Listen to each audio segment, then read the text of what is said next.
Salam Indonesia, Anda menyaksikan berita terkini bersama saya Santi Maharani. Ketersediaan babi di Bangli untuk perayaan Hari Raya Galungan mendatang dipastikan aman. Dinas Pertanian, Ketahanan Pangan, dan Perikanan Kabupaten Bangli mengaku bakal menurunkan tim untuk mengecek kesehatan babi yang akan dikonsumsi masyarakat.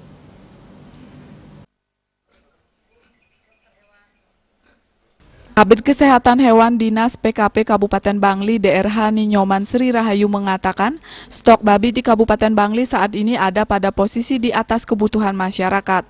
Berdasarkan data yang dimilikinya, populasi babi siap potong per Maret 2021 sebanyak 9.743 ekor dan asumsi ketersediaan daging sekitar 779,46 ton.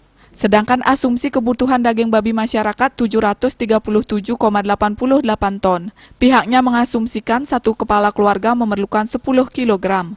Terkait banyaknya kejadian babi mati yang diduga akibat virus ASF tahun lalu, Sri Rahayu mengakui memang berpengaruh terhadap penurunan populasi.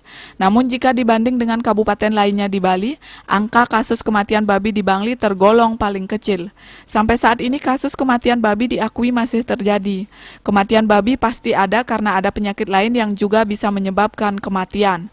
Untuk memastikan kesehatan babi yang akan dikonsumsi masyarakat saat galungan nanti, pihaknya akan menerjunkan petugasnya. Biasanya pemeriksaan akan dilakukan mulai Minggu 3 hari sebelum galungan. Sementara itu berdasarkan data yang dimilikinya, estimasi pemotongan babi di Kecamatan Bangli sebanyak 310 ekor di 4 titik. Di Kecamatan Susut 324 ekor, di Kecamatan Tembuku 315 ekor, dan Kecamatan Kintamani 300 ekor. Dayu Swasrina Bali Pos melaporkan. Untuk mencegah penyebaran COVID-19, ingat pesan Ibu selalu terapkan 3M, wajib memakai masker, wajib mencuci tangan, dan wajib menjaga jarak, serta menghindari kerumunan. Dengan penerapan perilaku 3M, Indonesia segera terbebas virus corona menuju Indonesia maju. Tetaplah bersama Bali TV, salam Indonesia.